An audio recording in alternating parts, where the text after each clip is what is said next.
बिस्मिल्लाहिर्रहमानिर्रहीम। अस्सलामुअलैकुम। Welcome to Fatima's kitchen. आज मैं आप लोगों के लिए बहुत ही मज़ेदार, बहुत ही सॉफ्ट और ना टूटने वाले कबाब की रेसिपी लेके आई हूँ। चपली कबाब। ईद आने वाली है तो ईद आने से पहले आपने जल्दी से इस कबाब की रेसिपी को सेव करना है अपने पास और शेयर करना है, ताकि इंशाल्लाह आप भी ईद पे ये मज़ेदार से तख्बई के मशहूर चपली कबाब अपने घर में बना सके, अपनी वाह वाह करवा सके। कुछ टिप्स होंगे जो मैं आपके साथ इस रेसिपी में शेयर करूँगी। बहुत ही असली ये रेसिपी होगी इंशाल्लाह। तो बनाने से पहले मेरी आप लोगों से एक छोटी सी रिक्वेस्ट है कि आप प्लीज़ अगर चैनल पे नए हैं तो चैनल को सब्सक्राइब कीजिएगा। अगर वीडियो आपको ज़रा सी भी अच्छी लगे तो लाइक एंड शेयर भी कीजिएगा। तो आइए जी, मज़ेदार, सॉफ्ट और जूसी ये कबाब बनाते हैं और अपनी वाह वाह करवाते हैं। यहाँ पे मैं आपके साथ 1 किलो कीमे की रेसिपी शेयर करूँगी। 1 किलो कीमे के लिए मैंने यहाँ पे आधा किलो प्याज का इस्तेमाल करना है। प्याज को हमने बिल्कुल बारीक चॉप कर लेना है, बिल्कुल बारीक। अगर आपके पास ये चॉपर ना हो तो आप जो है हाथ की मदद से भी इसको बिल्कुल छोटा छोटा सा इसको पीस सकते हैं, लेकिन मैं आपको दिखाती चलूँ कि हमने इसको बहुत ही बारीक पीसना है। बारीक क्यों पीसना है? क्योंकि इसका जो इसमें जितना भी पानी होगा प्याज का, वो सारा हमने निकालना है।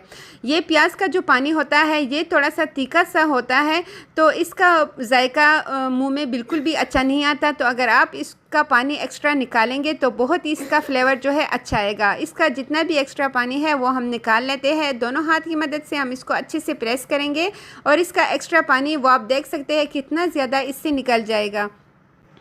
पानी निकालने के बाद जो है प्याज भी हमारा रेडी है। प्याज को साइड पे कर लेते हैं। यहाँ पे आपने सब चीज़ों की मकदार को नोट करना है। टमाटर यहाँ पे मैंने लिए हैं 1 पाव, यानी कि मैंने 250 ग्राम यहाँ पे टमाटर का इस्तेमाल करना है। टमाटर को भी हमने चॉप कर लेना है।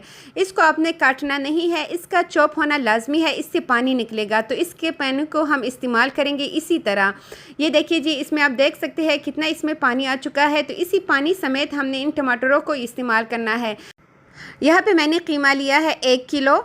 मैं यहाँ पे बीफ के कीमे का इस्तेमाल कर रही हूँ, आप चाहे तो मटन का भी इस्तेमाल कर सकते हैं। 1 खाने का चम्मच भर के यहाँ पे मैं इसमें डालूँगी नमक। अच्छा, पहले जब हम कीमा आपको दिखाया ये किस तरह एक दूसरे से अलग हो रहा था, लेकिन जब हम इसमें नमक डालेंगे, 1 खाने का चम्मच यहाँ पे मैंने नमक इसमें डाला है और इसको हमने 2 से 3 मिनट अच्छी तरह मिक्स करना है। इससे ये होगा कि कीमा यकजान हो जाएगा एक दूसरे के साथ। अभी मैं आपको दिखाती हूँ कि पहले इसकी कंडीशन क्या थी और नमक डालने के बाद जब हमने इसको मिक्स किया तब इसकी कंडीशन क्या है। आप जब भी तख्बई जाए या किसी भी इस तरह के होटल में जाए, यहाँ पे जहाँ पे ये मज़ेदार चपली कबाब मिलते हैं, तो आपको यही रेसिपी मिलेगी कि वो किस तरह पहले नमक डाल के कीमे में अच्छी तरह उसको मिक्स करते हैं, उसके बाद बाकी चीज़ें डालते हैं। यहाँ पे अब मैंने प्याज भी डाल के इसको भी 2 से 3 मिनट अच्छी तरह मिक्स कर दिया है। ये थोड़ी थोड़ी सी छोटी छोटी सी स्टेप्स होते हैं जिनको आप फॉलो करेंगे तो आपके कबाब बहुत ही मज़े के बनेंगे। और इसके बाद यहाँ पे टमाटर डालेंगे, वही जिसका हमने पेस्ट रेडी किया था। और यहाँ पे मैंने हरी मिर्चों का पेस्ट भी डाला है और लहसुन का पेस्ट, दोनों 1 खाने चाय का चम्मच इसमें डालेंगे। 4 खाने की चम्मच भर के यहाँ पे मैं कुटा हुआ धनिया शामिल करूँगी। आप देख सकते हैं बिल्कुल बारीक पाउडर आपने यहाँ पे यूज़ नहीं करना। और यहाँ पे मैं चिल्ली फ्लेक्स 2 टीस्पून यानी कि 2 चाय के चम्मच यहाँ पे शामिल करूँगी। और 2 चाय के चम्मच भर के ही यहाँ पे हम इसमें शामिल करेंगे अनारदाना। अनारदाने से इसका टेस्ट बहुत ही मज़े का आएगा, थोड़ा सा खट्टा खट्टा सा। साथ ही थोड़ा सा हम इसमें शामिल करेंगे बारीक कटा हुआ हरा धनिया। और 2 कप हम यहाँ पे इस्तेमाल करेंगे इसमें मकई का आटा। अच्छा जी, आप जब भी तख्बई के कबाब खाएंगे आपको यही फ्लेवर मिलेगा, लेकिन अगर आपके पास मकई का आटा ना हो तो आपने टेंशन नहीं लेनी। आपने जो है बेसन को ड्राई रोस्ट कर लेना है और ड्राई रोस्ट करने के बाद आपने इसमें इस्तेमाल करना है। कच्चा बेसन आपने इस्तेमाल नहीं करना। और हम इसमें थोड़ा थोड़ा सा शामिल करेंगे। 2 कप आपने यहाँ पे इस्तेमाल करना है, ठीक है। यहाँ पे आपको पानी की इतनी ज़रूरत नहीं पड़ेगी क्योंकि इसमें जो टमाटर हमने डाले थे उसमें भी पानी था।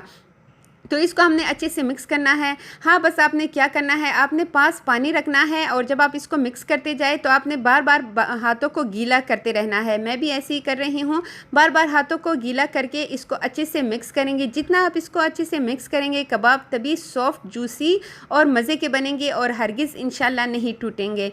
तो यहाँ पे मैंने इसको अच्छी तरह मिक्स कर लिया है और आपने इसको लाजमी हाथ पे पानी लगा लगा के आपने इसको मिक्स करना है, ठीक है। और यहाँ पे आप देख सकते हैं हमारा मिक्सचर जो है वो अच्छे से रेडी हो चुका है। यहाँ पे मैंने 4 अंडे जो है उनको बिल्कुल थोड़े से ऑयल में फ्राई कर दिया है और फ्राई करने के बाद इसको ठंडा होने के बाद अब हम इसमें शामिल करेंगे। और लीजिए जी, अंडों को भी इसमें शामिल करके हम इसको अच्छी तरह मिक्स कर लेते हैं। कबाब बनाने के लिए सबसे बड़ी पॉइंट जो होती है वो है इसकी मिक्सिंग। अगर हम इसको जितना अच्छी तरह मिक्स करेंगे तभी कबाब अच्छे से बनेंगे, ठीक है। यहाँ पे थोड़ी सी आपको एफर्ट करनी पड़ेगी, थोड़ा सा आप इसको बार बार मिक्स करेंगे, लेकिन वो कहते हैं ना, कुछ पाने के लिए कुछ खोना पड़ता है, तो कोई बात नहीं, आप थोड़ी सी अगर मेहनत करेंगे तो सिला भी अच्छा ही पाएंगे। तो ये देखिए जी, मिक्सचर हमारा रेडी है। दूसरी साइड पे हमने ऑयल को गर्म कर दिया है, घी को, सॉरी, कबाब बनाने के लिए, कबाब का असल फ्लेवर लाने के लिए आपने घी का ही इस्तेमाल करना है। और जी यहाँ पे आप देख सकते हैं कबाब बना लेते हैं जितने बड़े साइज़ के आप बनाना चाहें, लेकिन मेरे हाथ में बस इतना ही आ रहा है, तो मैंने बहुत कोशिश की कि इससे बड़ा बनाऊं, लेकिन इससे बड़ा मैं नहीं बना सकती। तो बस जी, आप बेशक नॉर्मल बनाएं, बड़े साइज़ के बनाएं। आपने ऑयल को बहुत ज़्यादा गर्म नहीं करना, ना बहुत स्लो होना चाहिए गैस, बस नॉर्मल आपने घी को गर्म करना है और उसके बाद हम इसमें कबाब डालते जाएंगे, ठीक है। और जैसे जैसे हम इसमें कबाब डालते जाएंगे, आप देख सकते हैं पहले वाले कबाब आपको पके हुए नज़र आ रहे हैं, लेकिन अभी आपने हरगिज़ इनको नहीं उतारना, हम इसके साथ इसको उतारेंगे। और अभी जो है फ्लेम को हमने थोड़ा सा ही स्लो कर देना है, बिल्कुल मीडियम टू लो फ्लेम कर देना है, ताकि अंदर से भी ये कबाब कुक हो जाए, ठीक है।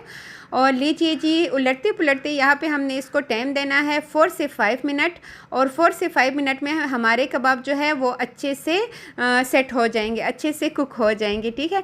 यहाँ पे आप लोगों से फिर मेरी एक छोटी सी रिक्वेस्ट है कि अगर आपने अभी तक चैनल को नहीं सब्सक्राइब किया तो चैनल को लाजमी सब्सक्राइब कीजिएगा, इससे हमारी हौसला अफजाई होती है और हमारा दिल करता है आपके लिए और मज़ेदार और अच्छी अच्छी रेसिपीज़ लाने का।